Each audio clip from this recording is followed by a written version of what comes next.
Gracias por venir a la presentación de este libro, que en formato es un libro chiquito, pero es un libro grandote, y socialmente es un libro grandotote.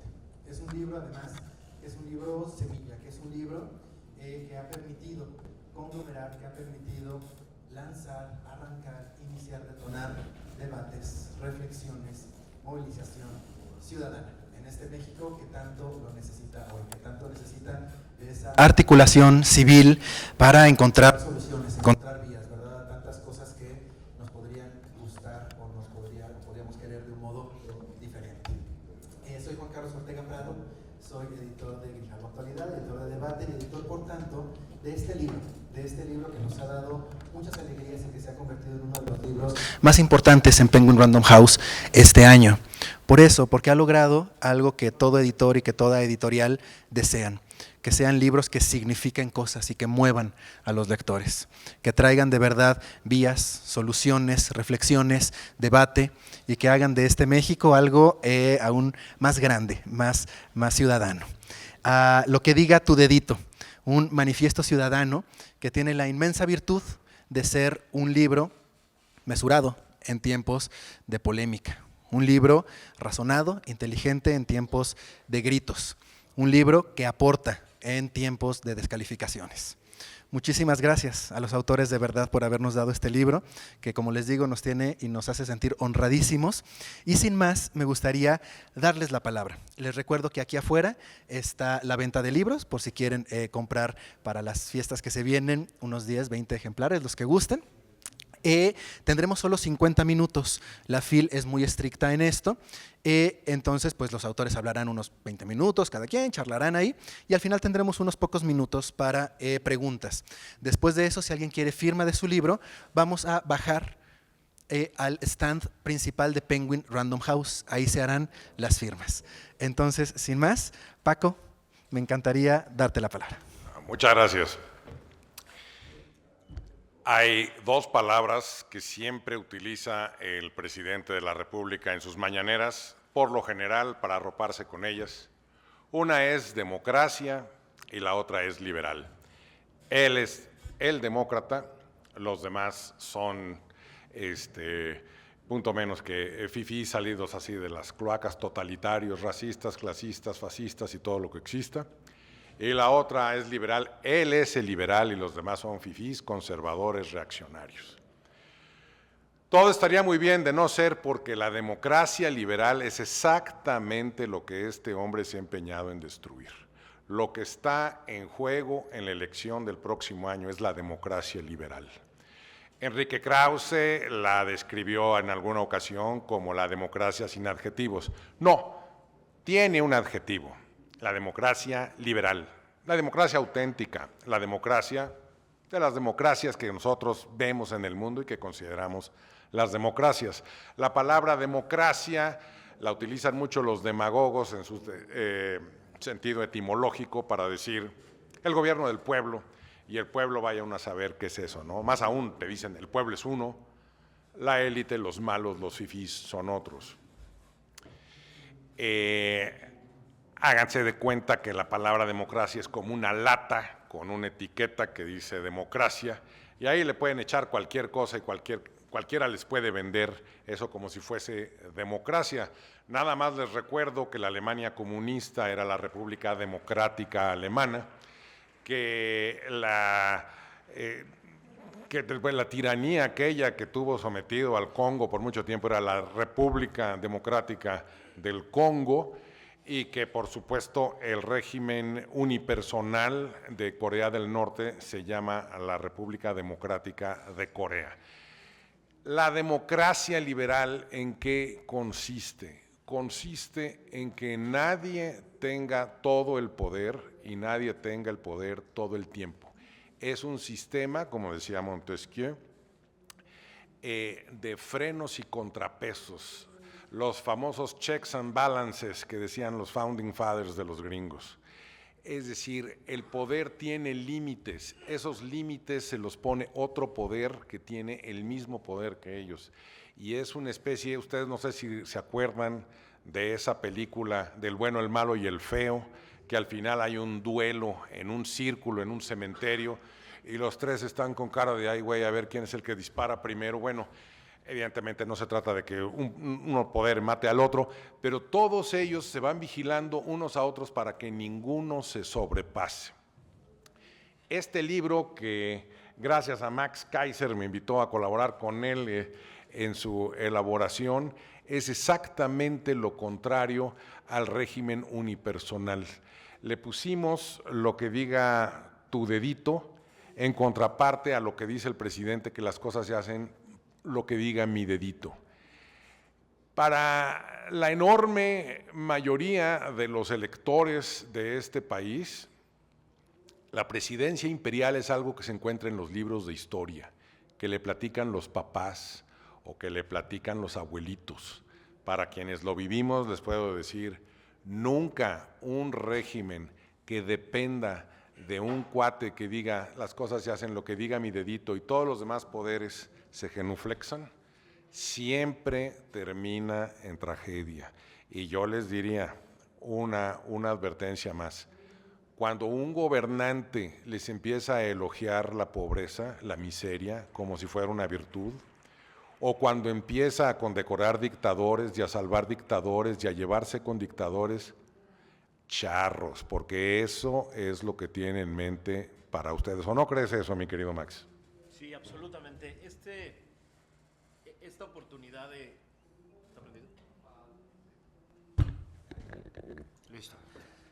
Esta oportunidad de hacer este libro con Paco ha sido toda una experiencia, porque para mí siempre fue fascinante lo que podían hacer los moneros, sobre todo los moneros políticos, que aterrizan al poder, al plano de los ciudadanos y se burlan del poder, y siempre fue una ilusión poder hacer un libro con Paco y se dio.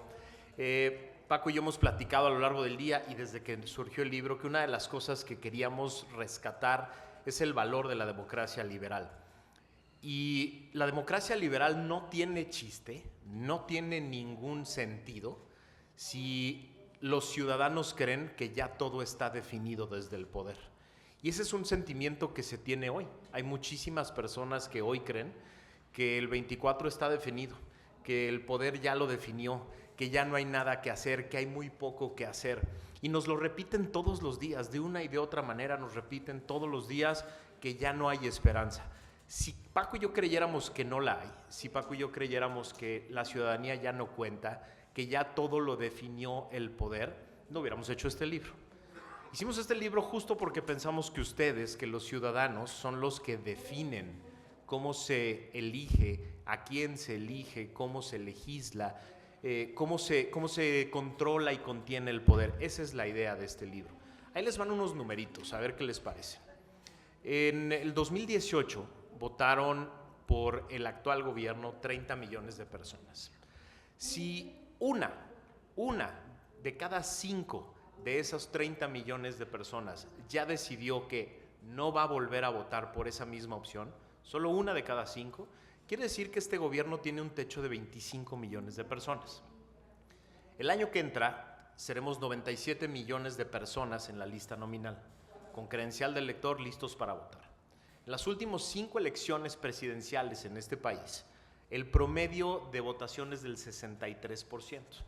Quiere decir que por lo menos vamos a salir a votar el año que entra 60 millones de personas. ¿Eso qué quiere decir?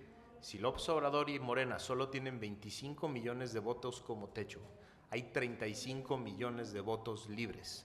35 millones que van a definir la elección, que van a definir, ojo, 3,528 puestos de elección popular, porque no solo se elige presidente de la República el año que entra, cambian 128 senadores, 500 diputados, 9 gubernaturas, más de 1,700 presidencias municipales y más de 1,000 diputaciones locales.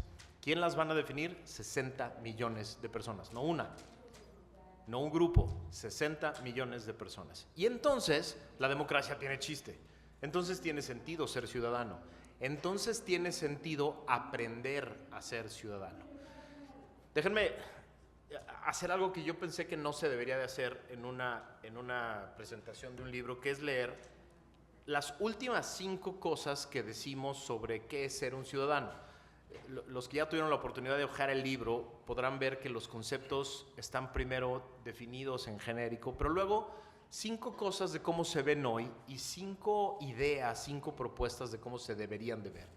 Ahí les va cómo creemos que se debería de ver un ciudadano. 1, conocen y entienden todos sus derechos y saben cómo, cuándo y dónde hacerlos efectivos. 2, que conozcan sus obligaciones y responsabilidades y las cumplan, no solo por miedo al castigo, sino por la convicción de que es la única forma en la que todos pueden vivir mejor. 3, defiendan los derechos de otros, en especial de aquellos que son más vulnerables o están en riesgo por el abuso de poder del Estado, porque saben que un día pueden necesitar a otros ciudadanos para defender los propios. 4, se organicen en torno a causas que son comunes y tienen la capacidad de hacer a un lado las diferencias para trabajar en el bien común. Y 5, cuiden y respeten su entorno, los recursos naturales y el medio ambiente, porque saben que solo usarlos temporalmente, porque saben que son solo usuarios temporales en un territorio que pronto será habitado por otros. Eso es lo que creemos nosotros que son los ciudadanos. Esas 5 cosas son las que creemos que un ciudadano puede hacer hacia adelante en un país que podría verse bien diferente el año que entra si no nos ponemos a trabajar. Hay 5 cosas que creo que hace un ciudadano que quiere tomar el control del rumbo al 2024. 5 cosas muy sencillitas. Un ciudadano que quiere estar en la discusión de su país, que quiere ser parte de la discusión de su país, se informa primero. Y lo más importante, entiende qué está pasando. No se queda con los slogans de las mañaneras o con los spots de radio y televisión que nos van a inundar todos los días. Se informa adecuadamente. ¿Qué está sucediendo en la justicia? ¿Qué está sucediendo en la inseguridad, la violencia? ¿Qué está pasando en la corrupción? ¿Qué está pasando en las obras emblemáticas de este gobierno? ¿Por qué? Porque es la única forma de generar un criterio. 2, lo segundo que hace un ciudadano es reflexionar. Ser simples consumidores de información en una era de hiperconectividad y plataformas por todos lados e información por todos lados, ser simples consumidores es una mala idea. Hay que reflexionar, hay que tomar lo que nos dan y hacer un ejercicio de reflexión. 3, un buen ciudadano le pregunta a quien sabe cuando él no sabe. Antes de aventar una idiotez en un tuit, antes de opinar de lo que no sabes, un buen ciudadano pregunta, se acerca a los lugares donde hay conocimiento, viene a la FIL y viene a comprar libros. En lugar de decir una idiotez, viene y compra un libro de algo importante que quiere entender para luego tomar una definición. 4, un buen ciudadano tiene causas concretas. Un buen ciudadano cree en algo más que en sí mismo, que en los suyos, que en su entorno. Un buen ciudadano se encarga de poner su energía, su tiempo, su capacidad en torno a causas concretas. Y 5, un buen ciudadano va a participar en las urnas, va y pone su voto, no se queda en su casa, no pone pretextos para no ir a las urnas. Esas 5 cosas, es así de sencillito lo que tenemos que hacer los ciudadanos. Esta propuesta de este libro es, por lo menos, atajar las 3 primeras lecciones de ciudadanía: estar bien informado, reflexionar y tener la claridad de preguntarle a los expertos. Es decir, con este librito queremos atajar 30 conceptos que todos ustedes deberían de saber, entender, mover por todos lados para poder reflexionar. Y qué mejor que hacerlo a través de un monero que tiene la capacidad de, en una sola ilustración, decir muchas cosas y generar cualquier cantidad de discusiones. Déjame, te paso la palabra, Paco, con una de las caricaturas favoritas que ya nos hicieron ver varias veces, que es esta. ¿El qué? ¿El AMLO-rato? ¿Cómo le pusieron? El pejrata le pusieron hace ratito. Sí. ¿Qué pasa cuando en un país, Paco, las grandes promesas de acabar con la corrupción y la impunidad se convierten en traiciones y no pasa nada? Pues él lo que pasa es que te dice: yo no he traicionado, yo siempre dije al diablo con las instituciones y es lo que voy a hacer.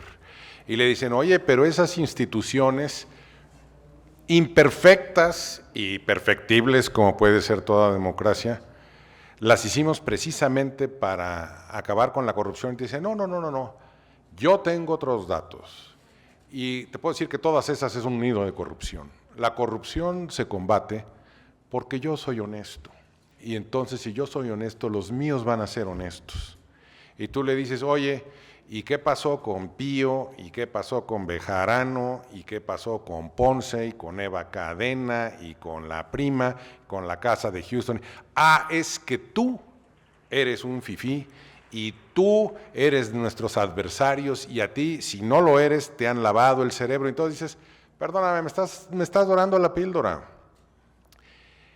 El hombre que, creo que se apellidaba Monet, perdón, ahorita se me va, ya estoy viejillo, se me va la idea, pero el hombre que creó la Unión Europea tuvo una frase que a mí me impactó y hasta la puse en un cartón que decía, nada se logra sin la voluntad de los hombres, pero nada perdura sin las instituciones. Se requieren ambas cosas, se requieren la voluntad de ustedes y a la vez, si nosotros queremos tener un país políticamente estable, sustentable, tenemos que crear instituciones, no instituciones a modo, a conveniencia, como títeres de la voluntad de un solo hombre, sino instituciones que sobrepasen cualquier voluntad de cualquier hombre y que sean hechas por consenso. Caramba, este es un país gigantesco, por lo mismo es un país plural, no lo podemos reducir a el pueblo y las élites. Eso es un cuento, eso es exactamente la narrativa que usa cualquier dictador. Yo soy el bueno, yo encarno al pueblo y los demás son seres despreciables, son subhumanos. Estoy usando estos términos porque países más avanzados que México los usaron alguna vez.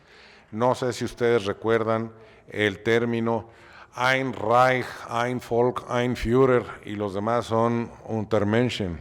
Y ahí dijeron, ya, puta, el argumento de Godwin. En el momento en que alguien cita a Hitler, ya el argumento se vino al suelo. Yo no estoy diciendo que este hombre va terminando siendo Hitler, pero sí les puedo decir que Hitler y todos los demagogos empezaron como este hombre, con ese mismo discurso. Se los puedo firmar. La gente se acerca conmigo y me dice, lo admiro a usted mucho, porque además usted dice lo que yo quiero decir, y es que uno como ciudadano, pues, ¿qué podemos hacer? Puedes hacer mucho, puedes hacer muchísimo si te decides a hacerlo. ¿Yo qué les recomiendo?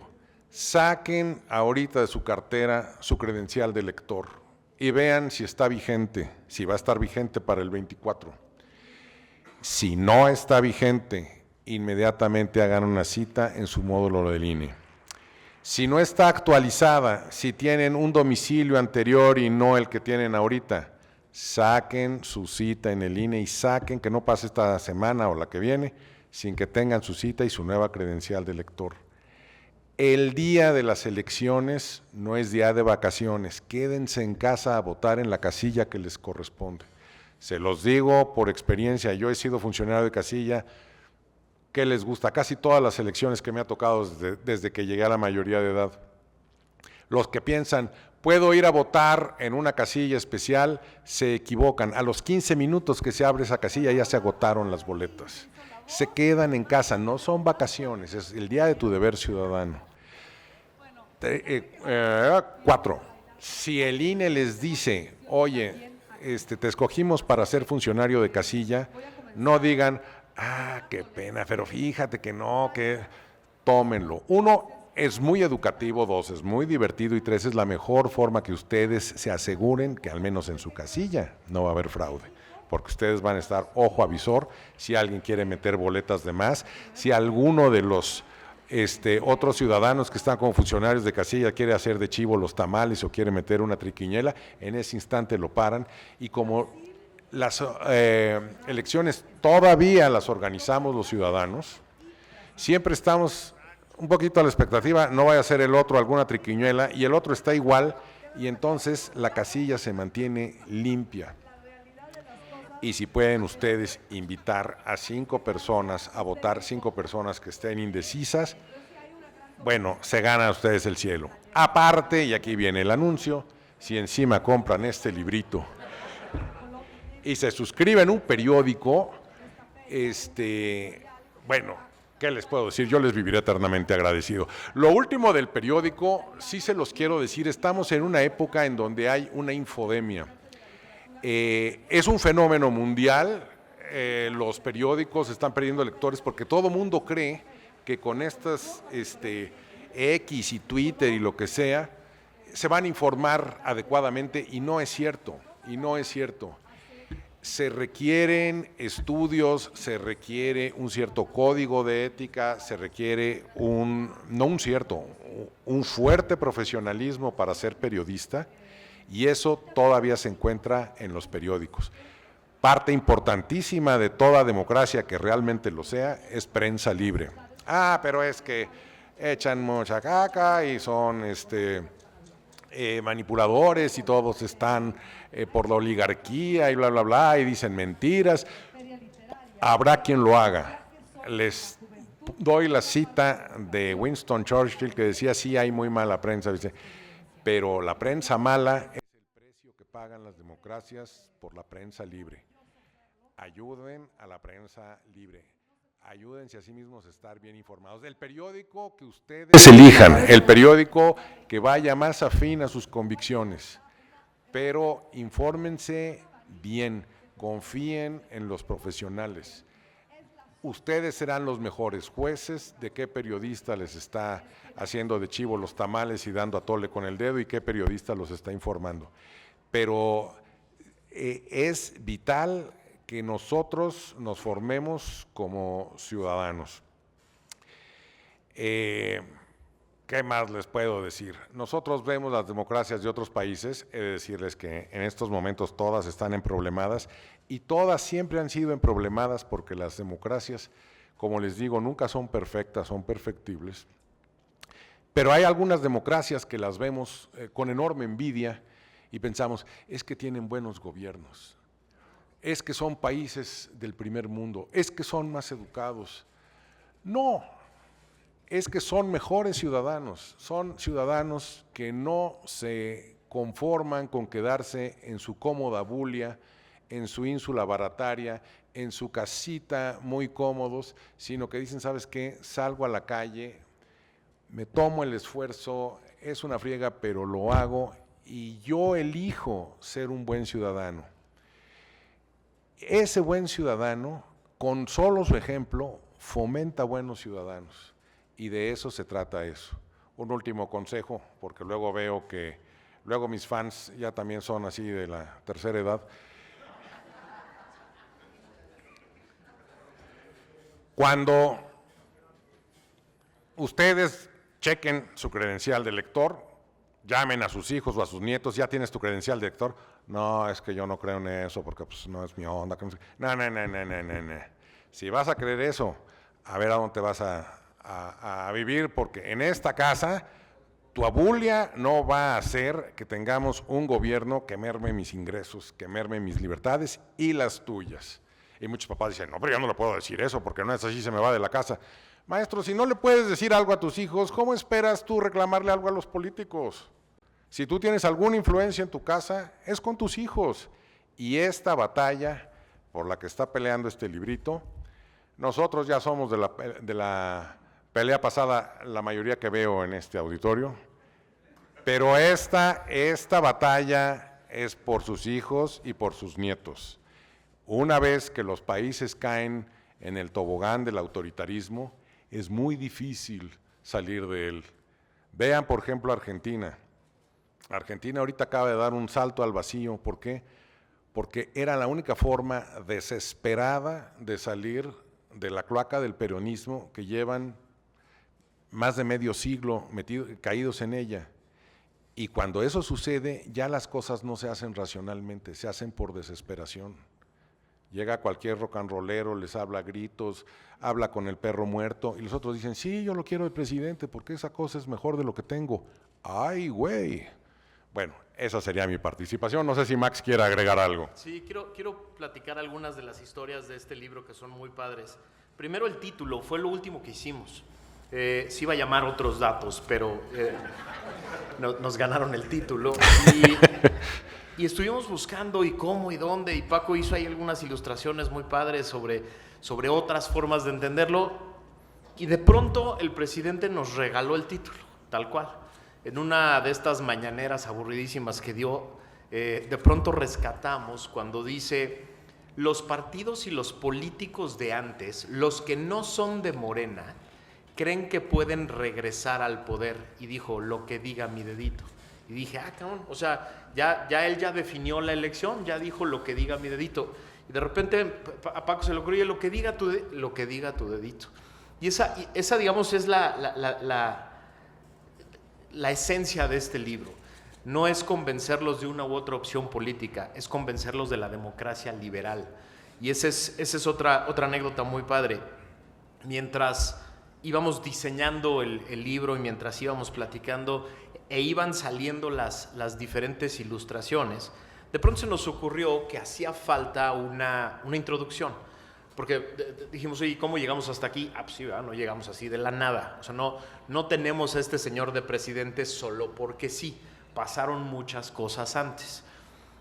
Oye, Paco, vamos a echarnos un clavado en todo lo que has hecho en los últimos 30 años, dibujando y burlándote del poder.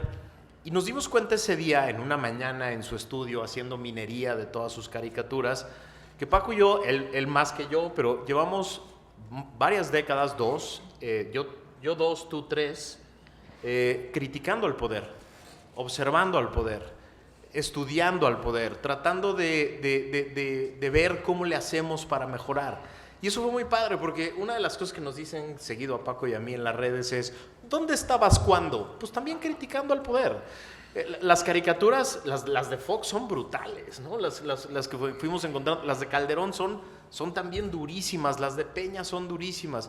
Entonces, la idea de este libro es entender que una de las funciones más importantes de un ciudadano en una democracia es observar al poder, es vigilar al poder, es criticar al poder, es hacerle entender al poder que no está solo y que no puede hacer lo que quiera todo el tiempo. Y esa fue para mí una de las enseñanzas más bonitas y una de las cosas que brincaron así. De pronto yo un día le platicaba a Paco: a mí me dicen, ¿dónde estabas cuando Peña? Y etcétera.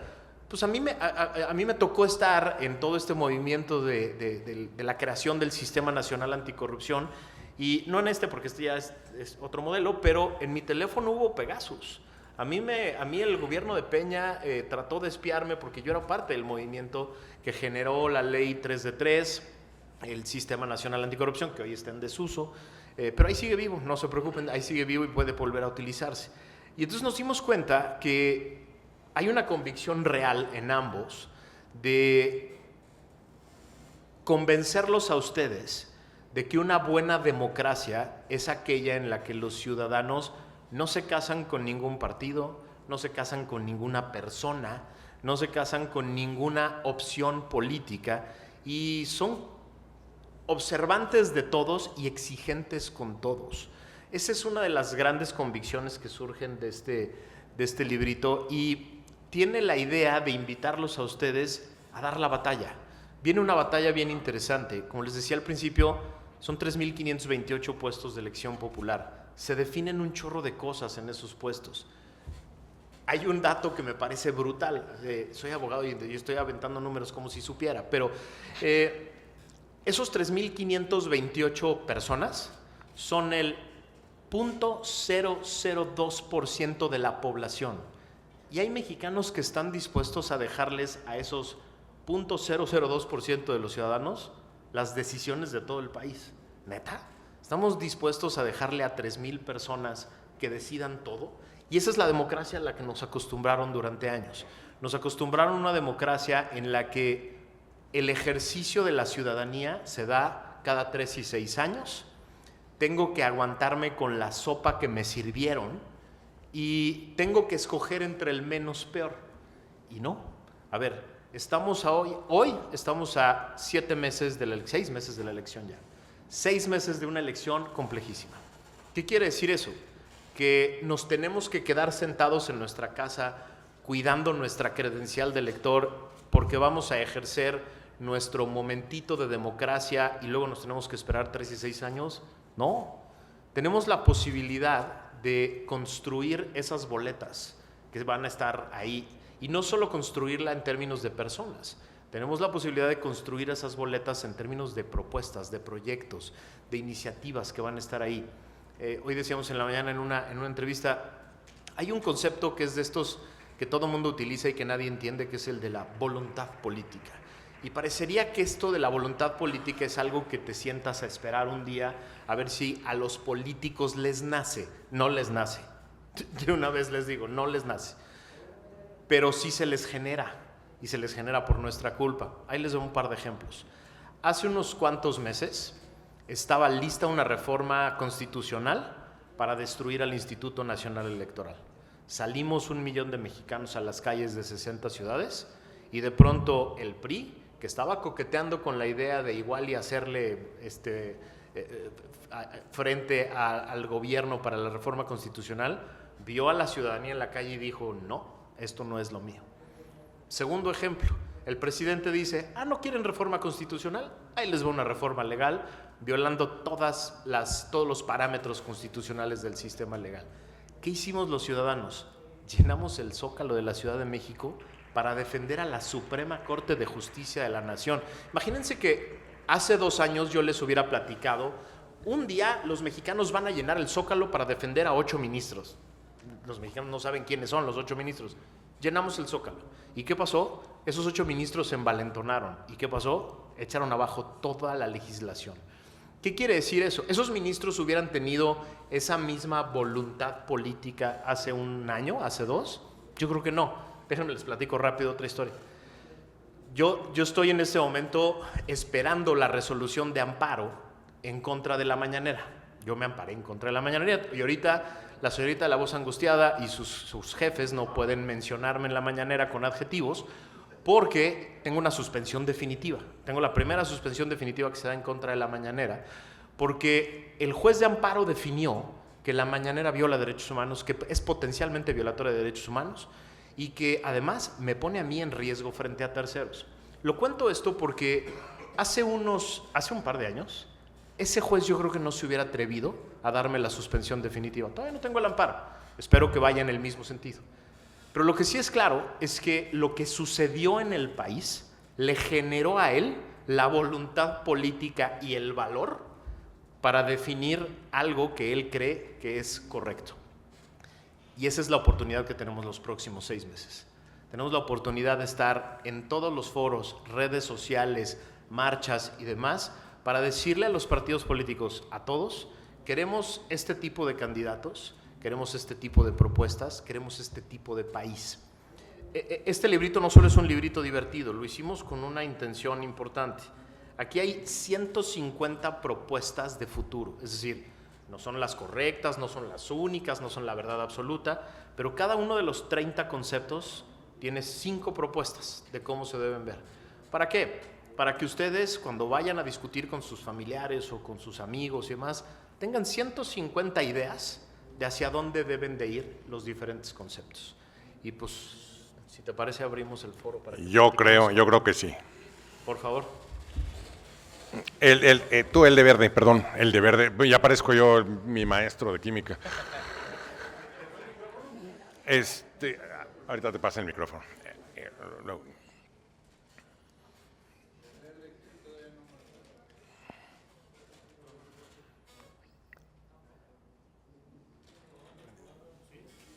Ahí está. Buenas noches, Max y Calderón. Hay una cuestión muy importante. Hace 3 años me llegaron a mi casa las personas del INE y me invitaron a ser funcionario de casilla. Y yo inmediatamente les dije, sí acepté.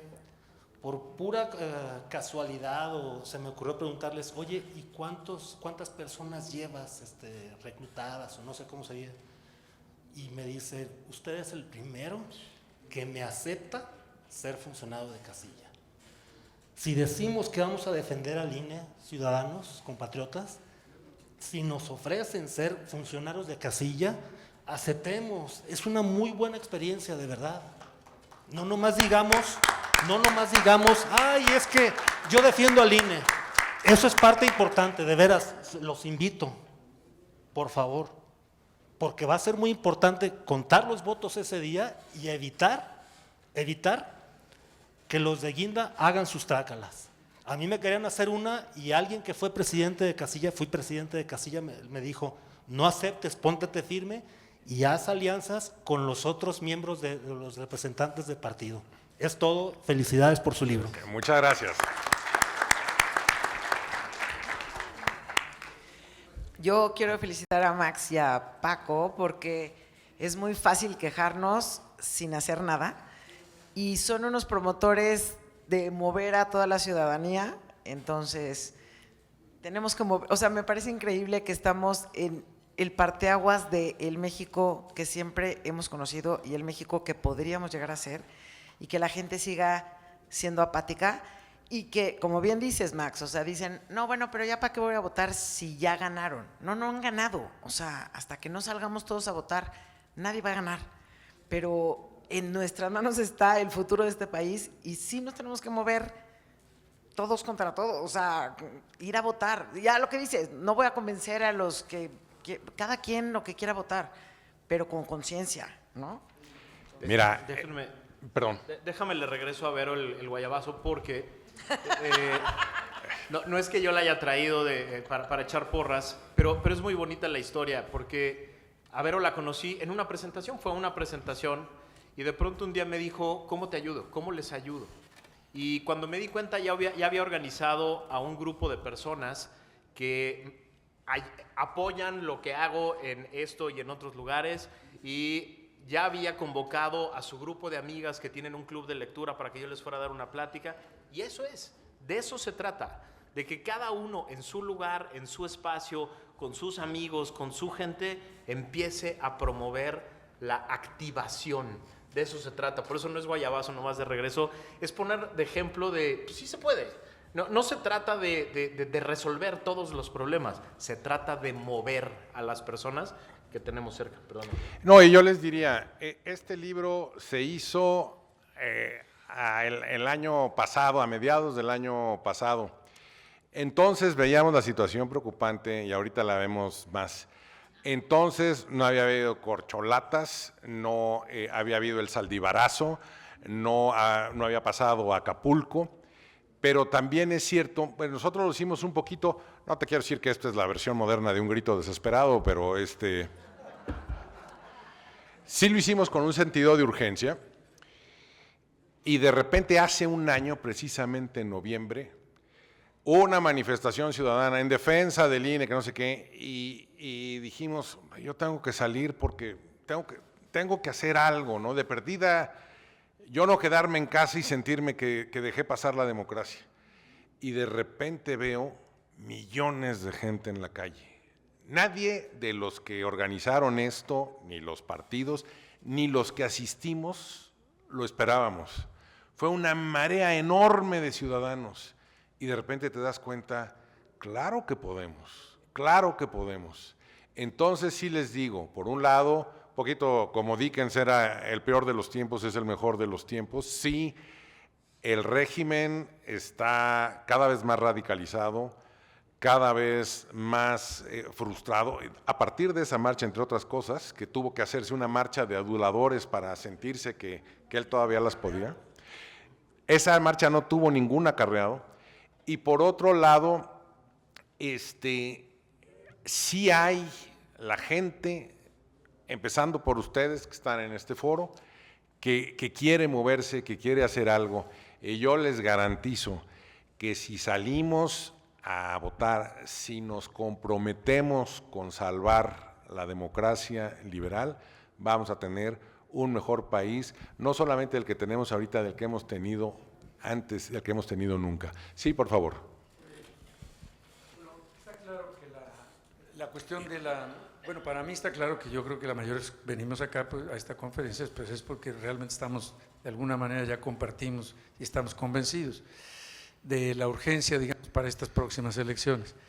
Yo me pregunto esto, muchos de los que estamos aquí tampoco queremos volver a ver al PRI o al PAN, incluso el propio comportamiento de hoy en día del PAN y del PRI tampoco nos gusta, lo estamos haciendo porque son el frente opositor y porque es la alternativa, no porque estemos, digamos, al lado de ellos. ¿Qué seguiría después de esto? Qué buena pregunta. Yo te diría, la diferencia entre los que votan por el Guinda y los que voten en contra del Guinda, que realmente ese es el voto, es que no les vamos a regalar el país. Yo te pongo en el poder y te voy a fiscalizar y te voy a traer a mecate corto, como lazo de cochino, te voy a traer bien checadito, bien vigiladito, y guay de ti si vuelves a tus antiguas mañas. Yo he notado que este movimiento de Morena es casi como una secta, ¿verdad? En donde lo que diga el líder y, sí, todo perfecto. Oye, no te prometió que no iba a militarizar el país y ahorita los ves por todos lados. Y lo peor aún, no ha bajado la criminalidad, ha aumentado. El presidente no se para en Acapulco si no está protegido con los marinos en un barquito dándole la vuelta a la bahía. ¿Qué puede ver desde allí? Y en cambio va a Badiraguato un día sí y el otro también. Y sus seguidores, no, pues está muy bien, está perfecto. Lo que pasa es que tú eres un fifí, lo que pasa es que Calderón, lo que pasa... Y dices, oye, güey, abre los ojos. Me doy cuenta que yo no te los voy a poder abrir. Lo más probable es que ustedes no se los puedan abrir, pero hay un montón de ciudadanos a los que sí se los pueden abrir y de perdida que esos sean los que logren la mayoría. Creo que viene un momento bien interesante para los ciudadanos en el 24.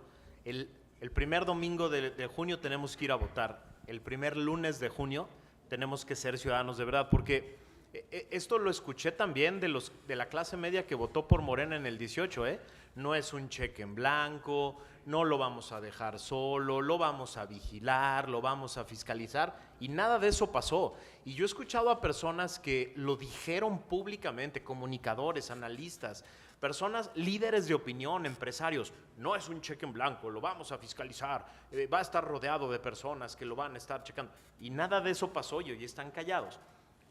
Tenemos que hacer en serio esto que dices, o sea, a partir del primer lunes de junio del 2024, tenemos que ser ciudadanos de a de veras. Tenemos que hacer una gran reforma de los partidos políticos. Esa creo que es inaplazable. Tenemos que tener opciones reales por las que queramos poner nuestros votos y nuestro tiempo y nuestro talento. Pero también tenemos que empezar a utilizar las instituciones, los ciudadanos. Es decir, no es solo votar, es denunciar a un servidor público formalmente cuando hay un acto de corrupción, es ampararse cuando hay una violación a ti o a tu empresa, es utilizar los canales adecuados para señalar cosas que no son adecuadas. Es decir, es empezar a hacer ciudadanía permanentemente para empezar a reformar de todas las maneras posibles este sistema político, ¿no? Creo que esa es la gran chamba que tenemos a partir del primer lunes de junio, ¿no? Este caballero está pidiendo la palabra desde hace tiempo y no se la dan. Antes, señor Francisco, ¿a qué país se va a ir usted cuando se reelija el PG con Claudia? A México, yo aquí me quedo. Como dijera Margarito Ledesma, aquí nací, aquí vivo y aunque mucho les duela, aquí me quedo. Sí, buenas tardes. Yo tengo participando en la política desde Maquío. Yo tenía 3 negocios y con el populismo de Echeverría, de López Portillo, me los tronaron. Entonces yo dije, pues va a ser cosa de nunca acabar. Maquío en el 88 nos invitó a votar. Si no participas, no te quejes, porque todos nos quejábamos, todo el mundo. Me gustaba ya con mis compadres que tenían constructoras, yo que tenía volteos y todos nos quedamos sin chamba, todo. Perdimos todos, constructoras y todo. Y todos metimos a la política, porque decían que la política era sucia, pues todos nos metimos. Maquío nos dijo, si no participas, no te quejes, porque el gobierno hace lo que hace porque tú solo permites. Y desde entonces... Y la otra frase de Maquío es, México va a cambiar contigo, sin ti o a pesar de ti. Pues sí. Entonces ahorita México es tan fabuloso, que tenemos 5 años sin presidente. México no tiene presidente. ¿Se habían dado cuenta que funciona México sin presidente? Lo único que hace, ese señor sigue en campaña, tiene 24 años en campaña. La mañanera es campaña. Y después de eso no hace nada. ni una reunión de gabinete, de trabajo, no hay infraestructura, no hay nada. No tenemos. Él sigue en campaña, es lo único que sabe hacer. Él nunca ha trabajado. Desde entonces ya no veo yo analistas políticos, comentaristas, periódicos, porque todos votaron por el PG, el Broso y todos. En el TEC de Monterrey salieron a festejar, en la UAM, en el ITAN, el ITES, el CONACYT, el CIDE, el POLE y la UNAM, votaron por ese. No, dije, pues ya sé, no, y los analistas. Ese señor siempre ha sido un extorsionador toda la vida, es un porro. Y nadie se dio cuenta, pues esos analistas políticos que analizan. ¿Ah? Este señor nunca ha trabajado. Bueno, que conste que yo siempre lo dije. Extorsionó con la quema de pozos, se extorsionó con el plantón del Zócalo, con el plantón de Reforma. Y ese, ¿por qué nadie grita? Porque yo le digo el jefe del cártel de los extorsionadores. Él es el jefe. Y está mafiado con el narco. ¿Por qué va a Irapuato? Porque son sus socios, ellos lo pusieron. Y ahora en el 24, el narco va a intervenir. Si no votamos arriba del 85%, nos va a ganar el narco. Sí. ¿Ah? La otra cosa, yo tengo 25 años participando. Ahorita ya no quiero participar como representante. Me acaban de invitar después de 25 años, señores, ya no puedo participar porque tengo problemas de próstata y de uretra, que tengo que ir al baño cada hora, cada 2 horas. Entonces no puedo estar 12, 18 horas en una casilla sin ir al baño. Oh, sí. ¿Ah? Pero... Pásale el micrófono, por pero favor. Hasta las 12 de la noche estábamos entregando boletas en las cajas. Desde las 6 de la mañana. Muchas gracias. A ver, Espérame, déjame comentar lo que esa frase de Maquillo es padrísima, pero además yo se la he escuchado sobre todo a empresarios del Bajío y del Norte, que dicen siempre, a ver, nosotros hacemos las cosas con el gobierno, sin el gobierno o a pesar del gobierno. Y eso me encanta. Eso me encanta del Bajío y del Norte, no estoy hablando mal del sur. ¿Y de Occidente qué? Del Bajío y del Norte que dicen, aquí hacemos las cosas con, a pesar o sin. Ahora, déjame poner una cosa que es importante en el sin, en la última parte. Cuando no haces las cosas o no te ocupas de la política o no le entras como tú y como los ciudadanos que le han entrado a la política, el problema no es que se quede un vacío. El problema es que otros deciden. Y el problema es que otros deciden por nosotros y en contra de nosotros a veces. Y esa es la gran invitación, no dejarles las instituciones a este micro porcentaje de mexicanos que van a hacer todo para convencerlos de votar por ellos. ¿Quién tenía por aquí? Nos queda 2 minutos, entonces. Una última pregunta, por favor. Sí, gracias, buenas noches. Una pregunta, sobre todo quisiera conocer su criterio, ¿qué sintieron cuando en una mañanera el presidente los expuso así ante toda la República, a Paco con sus caricaturas, que inclusive ahí, o a Max? ¿Eso de alguna forma los motivó o los atemorizó? ¿Qué fue? Pues mira, a mí me denunció en una mañanera cuando él era jefe de gobierno de la Ciudad de México. Y yo me sentí muy orgulloso porque dije, oye, yo soy un güey que lo único que hace es que yo voy arrastrando una gotita de tinta en un papel y resulta que el presidente de la República se enoja por lo que yo hago, y el presidente no era el presidente, era el jefe de gobierno, pero este es el primer político mexicano en la historia que se queja públicamente de un caricaturista. Yo pensé que ese honor le iba a tocar a Naranjo, y no, me tocó a mí. Pero luego este cuate llega a la presidencia de la República y se queja de medio mundo y a todos los pone así, y dices, pues ya, qué chiste, ya todo el mundo tiene ese honor. Entonces dice, bueno, que quede constancia que yo no soy de los, como dice él, de los buena ondita que dijeron que estaban con él, o que de sus paleros que luego se molestó y los avienta como Kleenex con mocos. Yo siempre estuve en contra de este cuate por lo mismo. Él dijo, cuando salió lo de Bejarano, él dijo, yo no voy a acatar ninguna sentencia ni ninguna ley que a mí no me parezca. ¿Cómo puedes estar a favor de un cuate así? No, pero además lo dijo, y dijo al diablo con las instituciones. Y dices, perdón, ¿cómo puedo estar a favor de un tipo así? Y este cuate quiere ser presidente de la República. En el momento en que este cuate desprecie la ley, ¿qué me protege a mí, ciudadano? Y hay el que dice, sí, pero pues es que me da una lana, los demás que me dieron te dan una lana. Güey, te están quitando una lana y te están quitando el futuro. Esa es la verdad. Yo perdí la cuenta en la mención número 20. A partir de ahí ya no las contaba. Y la experiencia ha sido muy curiosa. En el amparo están documentados, si no mal recuerdo, 13 o 14, porque fue donde le pusieron adjetivos muy serios y muy desagradables, ¿no? La última de ellas, yo era miembro de una mafia financiada por Estados Unidos para desacreditar al presidente. Porque trabajé en el IMCO, en el Instituto Mexicano para la Competitividad, soy asociado fundador de Mexicanos contra la Corrupción, y en ambas instituciones se reciben fondos de una institución que se llama USAID, que es una institución del Congreso norteamericano que aporta fondos a proyectos. Entonces ya esa sí ya no me gustó, porque eso de mafia que recibe fondos del extranjero, y entonces eso vino en el amparo. Fue muy curiosa la experiencia, porque como dice Paco, la primera, yo estaba fuera de México y de repente me levanto en la mañana y a las 8 ya había 600 menciones en mi celular, en el WhatsApp de saliste en la mañana, porque era la primera... La sección de las mentiras de la señorita mentirosa era la primera sección que se había hecho y me tocó ser mencionado. Y entonces, bueno, fue un escándalo. Mi Twitter en 24 horas, mis hijos estaban muertos de risa, porque en 24 horas se sumaron más de 20,000, 30,000 seguidores, ¿no? Entonces parecía como un premio. Ya lo de hoy se empezó a volver aburrido y se empezó a volver tedioso, y ya lo de hoy simplemente es ponernos en riesgo. O sea, de pronto a mí se me ha tocado un par de veces estar con mi hijo en un restaurante y que mi hijo sea el que me diga, ese señor de allá te está viendo feo, ¿no? Que él se dé cuenta.